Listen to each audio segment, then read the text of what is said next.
दिनेश जी तो शुरू से लगे हैं हाँ जी। और काम भी कर रहे हैं और अच्छा काम कर रहे हैं और संगम बिहार की पूरी जनता इनको चाहती है। और दिनेश जी एक ईमानदार हैं, मेहनती हैं और सत्यनिष्ठ हैं। दूसरा सबको कोऑपरेट करके चलते हैं, जुआ भी हैं, तो ऐसे लोगों को टिकट मिलना निश्चित है। कमलेश कुमार राय जिंदाबाद।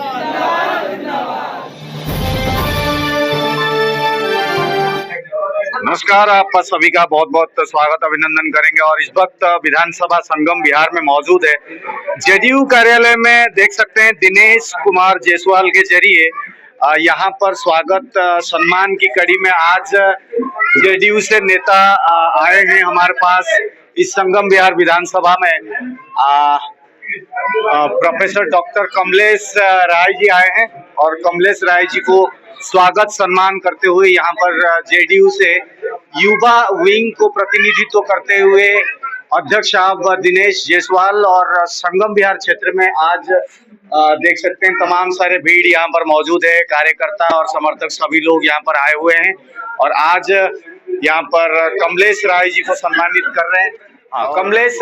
डॉक्टर कमलेश राय जी हमारे साथ मौजूद है, उपाध्यक्ष हैं दिल्ली प्रदेश से। और आज एक बड़े अनाउंसमेंट के तहत दिनेश जायसवाल जो कि संगम बिहार विधानसभा में जबरदस्त तरीके से जेडीयू का नाम उत्थान के लिए एक लिस्ट के तौर पर अगर देखेंगे कैंडिडेट और प्रत्याशियों के बारे में, तो जेडीयू का नाम रोशन किए हैं और लगातार वर्षों से काम करते हुए जेडीयू का एक जो बैनर है, एक जो चेहरा है, नीतीश कुमार जी के जो काम है, एनडीए का जो काम है, घर घर प्रचार प्रसार के साथ साथ चुनावी दंगल में बिल्कुल आगे पहुंच चुके हैं। यानी कि आप कह सकते हैं कि टिकट के रेस में प्रबल दावेदार माने जा रहे थे, मगर आज कमलेश राय जी आए हैं।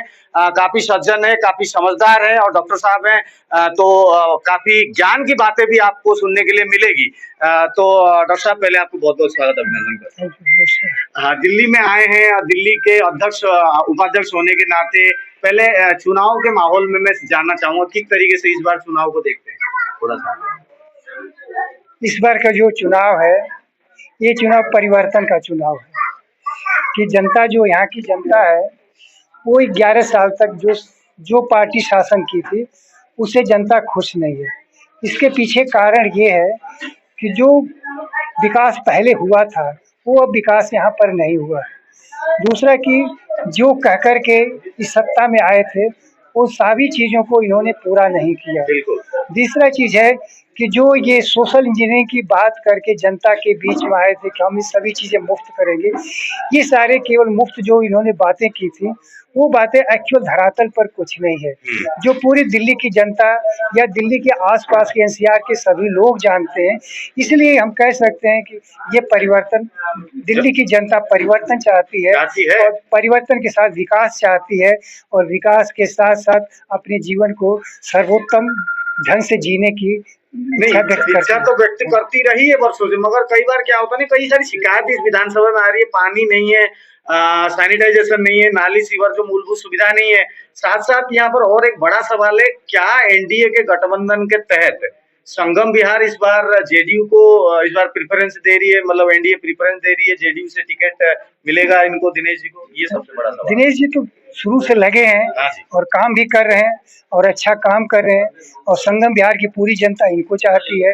और दिनेश जी एक ईमानदार हैं, मेहनती हैं और सत्यनिष्ठ हैं। दूसरा सबको कोऑपरेट करके चलते हैं, जुआ भी हैं, तो ऐसे लोगों को टिकट मिलना निश्चित है।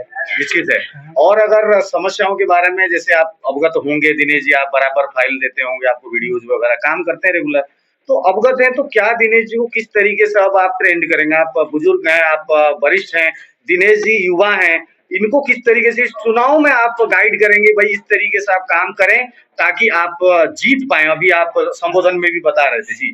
अब इसमें है कि आपको कैंपेनिंग स्ट्रेटजीज होनी चाहिए। कैंपेनिंग स्ट्रेटजी दो तरह से होता है, तो डोर टू डोर है और दूसरा है कि सोशल इंजीनियरिंग यानी मीडिया के थ्रू करिए, इलेक्ट्रॉनिक के थ्रू करिए। तो दिनेश जी दोनों तरह से कर रहे हैं। अब थर्ड चीज आता है, अब समय नजदीक है, अब हमें बूथ ग्राउंड लेवल पर काम करने की जरूरत है कि नीचे से हमें ऊपर की तरफ जाना है। तो नीचे से ऊपर के जाने के लिए कि बूथ लेवल पर हमें पहले बूथ कार्यकर्ताओं को तैयार करना है।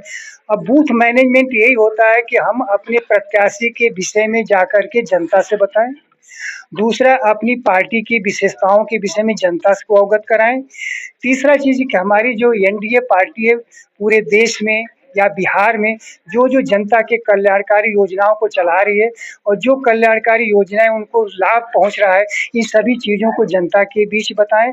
और तीसरा चीज़ आता है कि अपना जो प्रत्याशी है उस प्रत्याशी के व्यक्तित्व के विषय में, उसके कृतित्व के विषय में, उसकी जो क्या योजना फ्यूचर की, इसके विषय में जनता को बताए। ये जनता के पास मैसेज जाएगा और जनता के पास जा कर के डोर टू डोर उनसे बात करें आप लोग, तो जनता की भावनाएं इनके प्रति होगी, जिसके बेसिस पर लोग जनता इनको वोट दिलाने की कोशिश करेंगी। क्या और बात है। तीसरा चीज है जी जी कि हमें अपने विपक्ष की कमजोरियों को जानना बहुत जरूरी है कि जो विपक्ष की पार्टी है 11 साल तक काम नहीं किया, तो जो संगम बिहार में जितनी भी कमियां हैं ये विपक्ष की कमजोरियां हैं।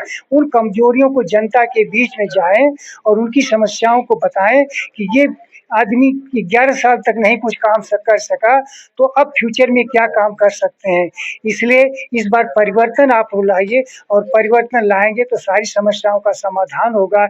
क्योंकि दिनेश जी के अंदर आप देख रहे हैं कि दिन रात मिल करके लोगों की, चाहे वोटर की प्रॉब्लम हो, चाहे उनके राशन कार्ड की प्रॉब्लम हो, चाहे उनकी व्यक्तिगत कोई समस्या है, इन समस्याओं का समाधान करने के लिए अपनी व्यक्तिगत रूप से और अपनी टीम के साथ, अपने धन के साथ लगे हुए हैं। इसलिए जनता इनको वोट जरूर देगी। अब दिनेश जी का सवाल, दिनेश जी के ऊपर आइए, आगे थोड़ा सा माइक लेंगे। मैं दिनेश जी आपसे पूछना चाहता हूँ कि जो टेंशन में थे, जिस प्रतिक्रिया को आप इंतजार कर रहे थे कि भाई टिकट मिलेगी नहीं मिलेगी, मेहनत तो आप बड़े दिल से कर रहे थे, ईमान से कर रहे थे, तो अब जब आपको कंफर्मेशन या अब जब आपको पूरा क्लियरेंस हो रहा है कि भाई टिकट मिलना सुनिश्चित है, अब बड़ों का मार्गदर्शन भी यहाँ पे मिल गया कि अब करेंगे क्या, तो अब आपकी बारी है कि आप ये बताएं जनता को भी, संगम बिहार वासियों को, कि आप एक प्रत्याशी के रूप में अभी देखे जा रहे हैं और देख भी लिए गए। अब आप बताइए कि अब आप करेंगे कैसे, जीत कैसे हासिल करेंगे। देखिए, ये हमें तो पूर्ण भरोसा और पूर्ण विश्वास था। माननीय हमारे अध्यक्ष जी, उपाध्यक्ष जी, जितने भी शेष नेतृत्व हैं हमारे जेडीयू के, सभी ने हमारे मेहनत को, हमारे कार्यशैली को देखते हुए इन्होंने हमें आश्वस्त कर रखे थे कि आप क्षेत्र में लगिए, टिकट आपका ही होगा और आप एक क्षेत्रीय उम्मीदवार होंगे। क्षेत्रीय उम्मीदवार होने के नाते आप संगम बिहार का समस्या का हल कर पाएंगे और संगम बिहार के जितना भी जनता है उसके कदम से कदम मिला के आप चल पाएंगे। इसलिए हमारे शेष नेतृत्व जो हम पे भरोसा किए हैं, उनके लिए मैं अपने पूरी टीम के ओर से उनको तहे दिल से धन्यवाद करता हूं और उनको पूर्ण विश्वास दिलाता हूं कि ये संगम बिहार विधानसभा का सीट जीत करके मैं अपने श्रेष्ठ नेतृत्व के कदम में दूंगा कि ये संगम बिहार का विधानसभा जो आपने विश्वास किया था, ये विश्वास का ही फल है, ये सीट मैं जीत के दूंगा। क्या बात है। और यहाँ जितना भी समस्या है, इस समस्या के आज तक कोई भी बंदा आवाज नहीं उठाया, नहीं यहाँ की जनता को कोई आवाज उठाने की कोशिश किया। मैं जब से इस पार्टी में जुड़ा हूं, जब से गली गली, डोर टू डोर, घर घर जा करके एक एक समस्या जनता का जानना चाहता हूं कि आखिरकार संगम बिहार की समस्या क्या है, जो दिन प्रतिदिन संगम बिहार में समस्या हल होने के बजाय दिन प्रतिदिन समस्या बढ़ता ही चला जा रहा है। आखिर इस समस्या का हल होगा कैसे? तो सर्वे में यह निकल के आया कि अभी तक जो भी कैंडिडेट यहाँ पर चुनाव लड़ने के लिए आया, सारे के सारे बाहरी कैंडिडेट चुनाव लड़ने के लिए यहाँ पर आया और चुनाव लड़ा और जीत करके जाके बाहर बैठ गया। संगम बिहार की दुख दर्द को नहीं समझने का कोशिश किया, संगम बिहार में वापस घूमकर देखने के लिए भी नहीं आया। इसलिए इस बार हमारा यही विषय था कि इस बार जो भी हो, संगम बिहार के लोकल उम्मीदवार हो और जो संगम बिहार की समस्या जान सके। आज एक बात बताता हूं कि एक आदमी को कोई छोटा सा काम है, एक मोहर लगवाना हो, बच्चे के लिए कोई काम करवाना हो, विधायक का यहाँ ऑफिस नहीं है, विधायक का ऑफिस यहाँ नहीं होने के कारण वो हमारे माता बहने भटकती रहती है, कहाँ वोट दिया संगम बिहार विधानसभा में, अब मोहर लगवाने के लिए खानपुर थोड़ी ना जाएगा। तो विधायक को संगम विहार में घर होना चाहिए, संगम विहार में ऑफिस होना चाहिए। कोई हमारे भाई ड्यूटी करके रात को 8 बजे भी आता है तो 8 बजे भी विधायक से मिलकर अपना कार्य करवा सकता है। बनिए इस बार विधायक, करिए अपने घर पे काम, सब कुछ आपके लिए खुला है, अब आगे बढ़िए। इसलिए यहाँ का जो मेन समस्या है, जो हमने आप देख रहे हैं कि डोर टू डोर घर घर कैंपेनिंग करके मैं हर घर पंपलेट दे रहा हूँ। यहाँ का मेन समस्या जो है, सबसे पहला समस्या है पानी का। वो आज तक किसी ने हल नहीं कर पाया, वो दिनेश जायसवाल हल करके दिखाएगा, यहाँ के जनता के लिए पानी की समस्या का हल करेगा। दूसरा सवाल यहाँ का है कि आज सबसे बड़ा समस्या है यहाँ स्वास्थ्य सुविधा का। जो स्वास्थ्य सुविधा यहाँ कमजोर है, जो कि हमारे माता बहने यहाँ दूरी हॉस्पिटल में जाते हैं, जो हमारे संगम विहार विधानसभा का हॉस्पिटल मिलना चाहिए था, वो अभी तक 11 साल के अंदर दिनेश बढ़िया नहीं करा पाया। वो दिनेश जायसवाल यहाँ पे स्वास्थ्य सुविधा का एक हॉस्पिटल जरूर बनवाएगा, ये मेरा दावा है। चाहे इसके लिए मुझे जहां तक जिस हल तक जाकर ये करवाना पड़े, मैं यहाँ के जनता के लिए स्वास्थ्य सुविधा इस हॉस्पिटल बनवाऊंगा। तीसरा सुविधा यहाँ अभी तक देख रहे हैं कि हमारे संगम विहार के बच्चे पढ़ने के लिए तुगलकाबाद बसों में लटक के जाते हैं। आए दिन वहां बस से गिर कर कैसे हादसा हो जाता है। हमारे माँ बहन सोचती है कि हमारे बच्चे पढ़ने गया, शाम को कोई ऐसा ही गलत सूचना मिल जाता है। ठीक है, इसलिए ये तीसरा स्थान है कि मैं संगम विहार के अंदर ही स्कूल बनवाऊंगा 12वीं तक का। चौथा मेरा वादा है कि इतनी बड़ी आबादी होने के बावजूद संगम विहार में एक शमशान घाट नहीं है।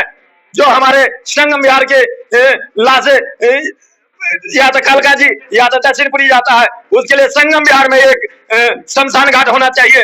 वो मेरा काम होगा, दिनेश जायसवाल ही ये काम करवाएगा। ठीक है, 5वां काम है गली नाली। देख रहे हैं किस हालात में, कोई भी गली चलने लायक नहीं है, कोई भी नाली भरा हुआ है, कहीं से आदमी चल रहे। हमारे रिश्तेदार बाहर से आने में आनाकानी करते हैं, बहुत भाई हमारे यहाँ से मकान बेच के जा चुके हैं। अब इस समस्या को दूर करेगा तो दिनेश जायसवाल करेगा, और दिनेश जायसवाल के नतीजा में ये सब काम है, और ये सब काम मैं लगन से दिल से लगा हुआ हूँ। अल्लाह के सबसे पहले यही समस्या का समाधान करूंगा। बहुत बढ़िया, बहुत बढ़िया।